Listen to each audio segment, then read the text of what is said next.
अस्सलाम वालेकुम रहमतुल्लाहि वबरकातुहू।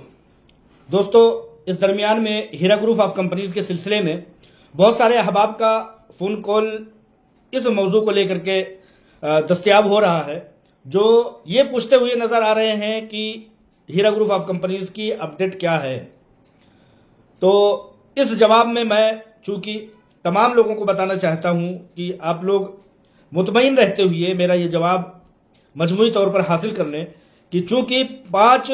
मार्च को हीरा ग्रुप ऑफ कंपनीज की जो समाअत सुप्रीम कोर्ट ऑफ इंडिया में हुई थी, उसके जरिया से हीरा ग्रुप ऑफ कंपनीज को जो टारगेट मिला है, मिसाल के तौर पर 25 करोड़ रुपए जमा करने का, तो ये अपडेट अगली समाअत हो जाने तक समझिए कि फिक्स हो चुकी है और मुंजमद हो चुकी है। तफसीली तौर पे ये समझ लें कि सुप्रीम कोर्ट ऑफ इंडिया ने हीरा ग्रुप ऑफ कंपनीज को 25 करोड़ रुपए जमा करने की हर हालत में एक शर्त रख दी है। अब उस 25 करोड़ रुपए को इकट्ठा करने के लिए, 25 करोड़ लोगों रुपए को जमा करने के लिए हीरा ग्रुप ऑफ कंपनीज ने अपने तमाम सरमायाकारों को यह दावत दी थी कि कर्ज हसना के तौर पर दी थी और दी है, यहां तक कि ये टारगेट जब तक मुकम्मल नहीं हो जाता, ये 25 करोड़ रुपए का अहदो पैमान मुकम्मल नहीं हो जाता, तब तक ये चीज जारी है और अगली सुप्रीम कोर्ट ऑफ इंडिया से समाज से पहले इस चीज को मुकम्मल कर लेना हीरा ग्रुप ऑफ कंपनीज और हम तमाम सरमायाकारों का एक बड़ा टारगेट है। कोई बहुत बड़ी बात नहीं थी हीरा ग्रुप ऑफ कंपनीज के लिए इस 25 करोड़ रुपए को जमा करने का, लेकिन चूंकि महंगे लीगल कार्रवाई का मामला हो, हीरा ग्रुप ऑफ कंपनीज के तमाम दफातर को चलाने का मामला हो, या ये समझिए कि उन सरमायाकारों की जिद और उन सरमायाकारों के मुतालबात को पूरा करने का टारगेट हो, इसलिए जब एक सिमत हीरा ग्रुप ऑफ कंपनीज के सरमायाकारों को 25%, 50% और 100% अमानतें देने का टारगेट था, तो उस दरमियान में जो भी पैसे हीरा ग्रुप ऑफ कंपनीज के हाथ में, सीईओ आलमा डॉक्टर नौहरा शेख साहिबा के हाथ में दस्तयाब होते थे, वो पैसे हीरा ग्रुप ऑफ कंपनीज के सरमायाकारों को पहुंचा दिए जाते थे। लिहाजा सिर्फ और सिर्फ हीरा ग्रुप ऑफ कंपनीज अपने हाथों में अगर कोई रुपया या नकदी या पैसे रखती थी, तो वो लीगल कार्रवाइयों के लिए और बाकी के बाकी तमाम सरमाया जो होते थे वो सरमायाकारों में, इन्वेस्टरों में पहुंचा दिए जाते थे। इसलिए बहुत सारे लोग ये सवाल करते हुए भी देखे जाते हैं कि क्या हीरा ग्रुप ऑफ कंपनीज इतनी कमजोर हो गई है। तो उन लोगों के इल्म में लाते हुए मैं ये बता देना चाहता हूं कि अगर हीरा ग्रुप ऑफ कंपनीज दुनिया और खासतौर से हिंदुस्तान की उन कंपनियों की तरह से हो जाती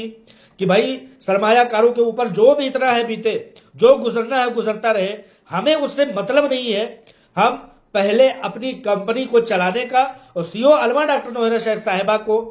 बचाने का और उनको फलाह व बहबूद देने का सबसे बड़ा टारगेट अगर कंपनी का होता, तो अब तक ये पैसे, ये रुकूम और सुप्रीम कोर्ट ऑफ इंडिया की तरफ से दिया गया ये टारगेट बहुत मामूली और बहुत छोटा होता। लिहाजा आप लोग समझ गए होंगे कि मेरे कहने का मतलब यह है कि एक जानिब सरमायाकारों को मुसलसल जो भी रफ्तार रही हो, जो भी मियाद और तादाद रही हो, उस तादाद में लोगों तक पहुंचा देने की वजह से यह टारगेट बहुत बड़ा देखा जा रहा है। लेकिन इंशाअल्लाह ताला हीरा ग्रुप ऑफ कंपनीज के सरमायाकारों को सीईओ आलमा डॉक्टर नौहरा शेख साहिबा ने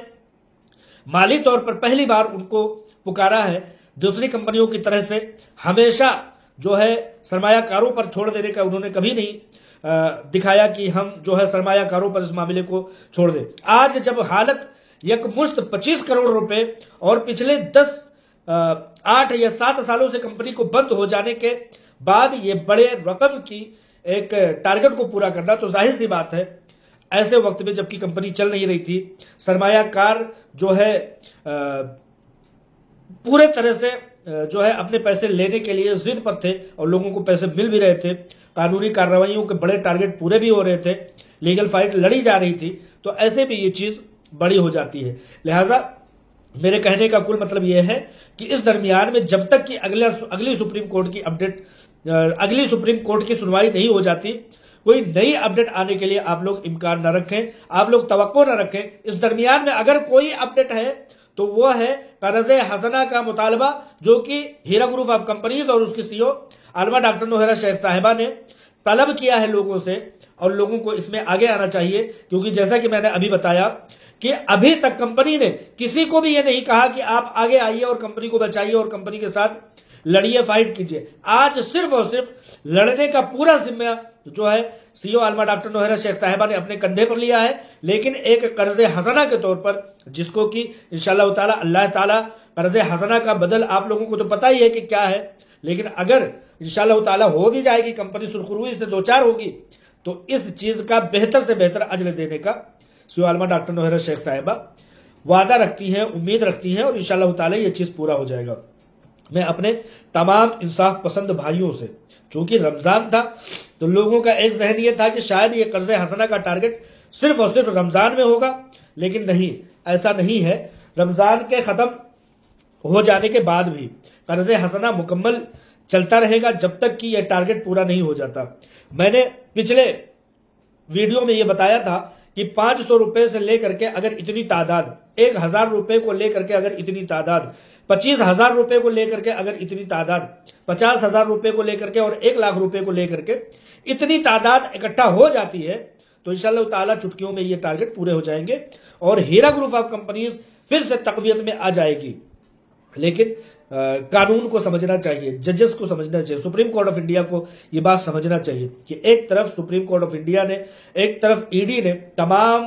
तमाम प्रॉपर्टीज को अटैच किया है, कंपनी को चलने देने से भी मना कर दिया है, जबकि पिछले जजमेंट में ये कहा गया था कि कंपनी अपने बिजनेस को चला सकती है। आलमा डॉक्टर नौहरा शेख साहिबा ने कहा था कि चाहे एक शख्स ही क्यों ना हो, ये अलाए कलिमतुल्लाह का कलमा लेकर के, सूद से पाक तिजारत का कलमा लेकर के हम चलते रहेंगे, चाहे एक शख्स क्यों ना हो। और उस एक शख्स की तलब में हजारहा लोगों ने लब्बैक कहा था और अपनी उसात और पहुंच की बदौलत लोगों ने जो है शिरकत भी की थी। उन लोगों का भी फोन कॉल आ रहा है जो नए तौर पर सरमायाकारी में शिरकत किए थे, हिस्सा लिए थे, कि क्या हुआ बेनिफिट का। तो आप लोगों को इतना बता देना चाहता हूं कि तमाम तरह के हरकतों सकनात पर लेटेस्ट अपडेट में सुप्रीम कोर्ट ऑफ इंडिया ने रोक लगा दी थी और वो कहा था कि सिर्फ और सिर्फ 25 करोड़ रुपए का आपको टारगेट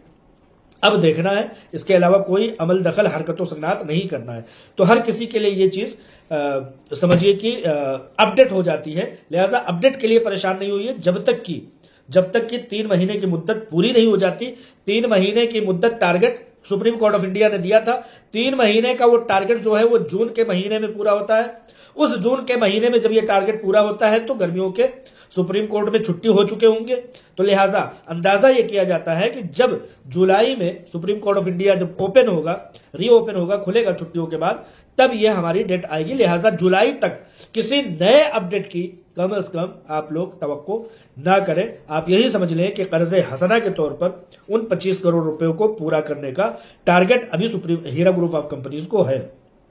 तो जैसा कि मैंने बताया 500, 1000, 10,000, 20,000, 25,000, 50,000, 1 लाख रुपए का तादाद मैंने बताया था कि इतने लोग अगर इतना रुपया लेकर के आ जाते हैं या शिरकत कर लेते हैं तो इंशाअल्लाह ताला बड़ी आसानी से यह टारगेट पूरा हो जाएगा। लेकिन आज एक पैमाना मैं और आप लोगों के सामने रख करके अपनी बात खत्म करता हूं। वो ये पैमाना है कि मैं ये समझता हूं कि अगर मैं 5 लाख रुपए का इन्वेस्टर हूं, चूंकि मुझे कोई कानूनी लड़ाई लड़ने की जिम्मेदारी नहीं दी गई है, मैं सिर्फ और सिर्फ देख रहा हूं कि मेरी सीईओ आलमा डॉक्टर नौहरा शेख साहिबा मेरी तमाम सरमायाकारों की लड़ाई खुद लड़ रही है। मुझे सिर्फ टारगेट यह है कि अगर मेरा 1 लाख रुपए है तो मैं 1,000 रुपए 1 लाख रुपए के पीछे अपने 1 लाख रुपए को बचाने की कोशिश में 1,000 रुपए तो कम से कम पेश करूं ही करूं। लीगल फाइट के लिए कोई ऐसे कर्ज हसना के तौर पर, कर्ज हसना कितना अच्छा नाम दिया गया है कि अल्लाह तबारक व तआला कर्ज हसना का तो बदल देगा ही देगा, लेकिन कंपनी जब अपने आबोताब पर आएगी तो इस चीज को कभी से कभी तक नहीं भूलेगी। अगर मेरा 5 लाख रुपए इन्वेस्टमेंट है और मैं 5 लाख के पीछे 5 लाख को बचाने के लिए 5,000 रुपए 5,000 रुपए अगर कर्ज हसना के तौर पर देता हूं तो सवाब के सवाब कंपनी को बचाना, सूद से पाक तिजारत का चलना एक बार फिर से मुमकिन हो सकेगा। मैं समझता हूं कि इस अपनी अमानत को बचाने के लिए दुनियावी तौर पर भी, उखरवी तौर पर भी, मुस्लिम मईशत के चलने के तौर पर भी हर तरह से मफाद ही मफाद है आपका। बहुत सारे लोग लीगल कार्रवाइयों का तरफदार होते हैं। लोग कहते हैं कि मैं जा रहा हूं कोर्ट कचहरी में। भाई आपकी आजादी है, मैं अलल ऐलान कह रहा हूं। सीईओ आलमा डॉक्टर नौहरा शेख साहिबा ने कहा था उसी भारत में मैं पैदा हुई हूं, उसी भारत में आपकी ये कंपनी है, आपका भी हक है कि लीगल पर जाओ और आप जाना चाहते हो तो जाओ, और अगर कोई चाहता है कि हमारे ऊपर भरोसा करे तो उसका वेलकम है। हर किसी का अख्तियार और आजादी है। कोई इस बात की धौंस तो कम से कम न दिखाए कि मैं लीगल में चला जाऊंगा और ऐसा कर दूंगा। ये सीधा सा लुब्बे लुबाब ये है, सीधा सा मतलब ये है कि जो लोग लीगल में गए या जिन लोगों को लीगल में पहुंचाया गया, इनकार इस बात से हरगिज नहीं है कि कौन कहां जाता है कौन कहां नहीं जाता। हर किसी की अपनी पहुंच, हर किसी की अपनी समझ और हर किसी का अपना बिसात है कि वो क्या करता है। कंपनी ने न किसी को रोका है, न किसी ने किसी को आगे बढ़ाया। लेकिन अगर मैं ये मानता हूं कि मेरी लड़ाई मेरी सीईओ आलमा डॉक्टर नोहरा शेख साहिबा लड़ रही है, तो मुझे मुतमईन रहने की जरूरत है। मुझे बहुत ज्यादा फड़फड़ाने की और परेशान होने की जरूरत नहीं है। इसलिए भी जरूरत नहीं है कि जिन लोगों ने लीगल का रास्ता अख्तियार किया है, क्या एक पाई उन लोगों को मिला सिवाय जाने की। मैं एक तरफ कह रहा हूं कि अपने 5 लाख रुपए को 1 लाख रुपए को बचाने के लिए अगर 1,000 रुपए आप कर्जे हसना के तौर पर पेश करते हैं, अगर 5 लाख रुपए को बचाने के लिए 5,000 रुपए पेश करते हैं, 10 लाख रुपए, 20 लाख रुपए, हर 1 लाख रुपए के पीछे 1,000 रुपए पेश करते हैं,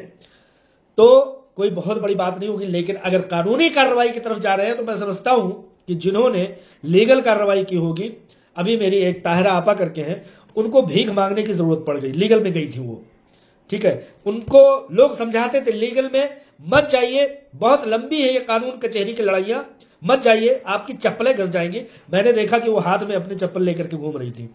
तो कहने का मतलब यह है कि जब कोई लीगल का अपने दिमाग में बात लाए तो इतना समझ ले कि कम से कम एक वकील तो उसको हायर करना ही करना पड़ेगा।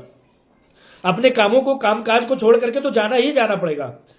अपने ऑफिसर्स को तर्क करके जाना पड़ेगा। इधर तो अपनी ऑफिस का जब हम छुट्टी करेंगे तो हमें हमारी तनख्वाहें कटेंगी, हमारा नुकसान होगा। लेकिन वकील किसी का बाप नहीं है, कोर्ट कचहरी और डिपार्टमेंट किसी का भाई और बाप नहीं है। मैं कहता हूं कि यहां पर कम से कम आपके अपने लोग तो हैं। जिस तरीके से भी आप आलमा डॉक्टर नोहरा शेख साहिबा को अपना कह सकते हैं, तो इनके साथ अपना तो है। वहां अपना कौन है? डिपार्टमेंट में आपका कौन है? आज ये ऑफिसर है, कल वो ऑफिसर होगा। यही सारी चीजें हम समझाते हैं। और मैं ये कहता हूं कि जिन्होंने कहा था कि एफआईआर करो, 3 दिन में आपके पैसे मिलेंगे, उन लोगों की गिरेबान पकड़ो ना। लेकिन जिन लोगों ने एफआईआर नहीं किया है, बल्कि उन लोगों को भी, जो लोग क्लेमेंट हैं, उन लोगों को भी बहुत सारे लोगों को पैसे मिले हैं। ये हीरा ग्रुप का कंपनीज की सीईओ आलमा डॉक्टर नोहरा शेख साहिबा का हुस्न सुलूक है। ज्यादातर लोगों के जो हीरा ग्रुप ऑफ कंपनीज के प्लेटफॉर्म पर उनको तो पैसे मिले ही। लेकिन आप पूछिए कि जो लोग 3 दिन का गुहार लगा रहे थे, आवाज लगा रहे थे और नारे गा रहे थे कि आओ और 3 दिन के अंदर अंदर पैसे लो, उनसे पूछिए कि कितने 3 गुजरे, 3 दिन गुजरे, 3 हफ्ते गुजरे, 3 महीने गुजरे, 3 साल गुजरे, पता नहीं कितने अभी गुजरेंगे। तो लिहाजा जो लोग कानूनी और तमाम तरह की चीजों की धौंस देते हैं और डराने की कोशिश करते हैं, उनको आजादी है कि वो जहां जाना चाहते हैं जा सकते हैं। लेकिन जो लोग हीरा ग्रुप ऑफ कंपनीज को अपनी कंपनी, आलमा डॉक्टर नोहरा शेख साहिबा को अपनी बहन और मुस्लिम माईशत को अपनी माईशत समझते हैं, उन लोगों से इतनी सी अपील है कि अगर आए 1 लाख रुपए के पीछे, अगर कोई 25,000 रुपए वाला है तो 250 रुपए दे दे, अगर कोई 50,000 रुपए वाला है तो 500। हर किसी का वेलकम है। मैंने पिछले महीने में कहा था ना, पिछले वीडियो में कहा था कि यहां पर सर सैयद अहमद खान, जिन्होंने, जो मुअस्सिस है अलीगढ़ मुस्लिम यूनिवर्सिटी के, उन्होंने अगर किसी ने जूते भी फेंके थे तो उसको कहा था वेलकम, इससे कम से कम इसको बेच करके 1 ईंट तो आएगी। और उन्हीं एक ईंट की बदौलत आज अलीगढ़ मुस्लिम यूनिवर्सिटी पूरी दुनिया में समझिए कि फल दे रहा है और फल आवर सजर दरख्त बन चुका है। तो किसी भी तौर पर हीरा ग्रुप ऑफ कंपनीज का सहयोग, हीरा ग्रुप ऑफ कंपनीज की इमदाद और ताउन समझिए कि काबिल सताइश होगा और बहुत माकूल होगा कि हर शख्स अपने 1 लाख के पीछे 1,000 रुपए कुर्बान करे, ताकि सुप्रीम कोर्ट ऑफ इंडिया में हीरा ग्रुप ऑफ कंपनीज सुरखुरुई से 2-4 हो, हीरा ग्रुप ऑफ कंपनीज अपनी जायदादों को वापस तलब कर सके। सुरखुरु होगी कंपनी। बहुत सारे लोग कहते हैं कि ये टारगेट पूरा हो गया तो मैं कहता हूं कि हीरा ग्रुप ऑफ कंपनीज का ये टारगेट पूरा होगा तो आपकी बुनियाद मजबूत देखी जाएगी। आपकी बुनियाद मजबूत है, ये चीज देखा, लेकिन आज के टारगेट के हिसाब से एक बार फिर से मजबूती देखी जाएगी। आप लोगों की हिमायत का ताउन का शुमार होगा। हीरा ग्रुप ऑफ कंपनीज अपनी प्रॉपर्टी को भी वापस मांग सकेगी। मिसाल के तौर पर 110 प्रॉपर्टीज को ईडी और दूसरे डिपार्टमेंट्स ने जो दबोच के रखा हुआ है, इतना तो कह सकेंगे कि 25 करोड़ रुपए जज साहब ऐसे वक्त में हमने दिए हैं जबकि मेरी कंपनी को 10 साल से जदोकोब किया गया, बंद किया गया। 5 प्रॉपर्टी तो दे दीजिए साहब। तो मैं कहता हूं कि जरूर इस बात पर गौर किया जाएगा ये टारगेट पूरा होने का। और जब वो प्रॉपर्टी पूरी तरह से सुप्रीम कोर्ट ऑफ इंडिया अपने तनाजुर में, अपने नजरिए में, अपनी देखरेख और अपने निगाहबानी में देगा तो हीरा ग्रुप ऑफ कंपनीज उन प्रॉपर्टीज को बेच करके उन लोगों के जो हीरा ग्रुप ऑफ कंपनीज के प्लेटफार्म पर, हीरा ग्रुप ऑफ कंपनीज की सीईओ आलमा डॉक्टर नोहेरा शेख साहिबा पर जो यकीन और भरोसा रखे हुए हैं, उनके साथ ताउन करने में, कंपनी को दोबारा चलाने में, मुस्लिम मईशत को खड़ा करने में, फलाह कामरानी को और बाजियाबी को आगे बढ़ाने के लिए कामयाबी और कामरानी मैसर होगी। तो अपडेट ना होते होते भी इतनी सारी बातें मेरे मन में थी जो मैंने कह दिया। लिहाजा आप लोगों की समझदारी के ऊपर है कि आप लोग मेरी बातों को कहां तक कबूल करते हैं और कहां तक इस चीज को जायज मानते हैं। इंशाअल्लाह ताला आप इस चीज को जब हक के नजरिए में गुस्से से, तमाम तरह के बहकावे से बाहर निकल करके देखेंगे तो आपका जहन जरूर ये कहेगा कि आपको आगे आना चाहिए, क्योंकि कंपनी आपकी थी, आपकी है और आपकी ही रहेगी इंशाअल्लाह ताला। अस्सलाम वालेकुम रहमतुल्लाहि व बरकातुहू।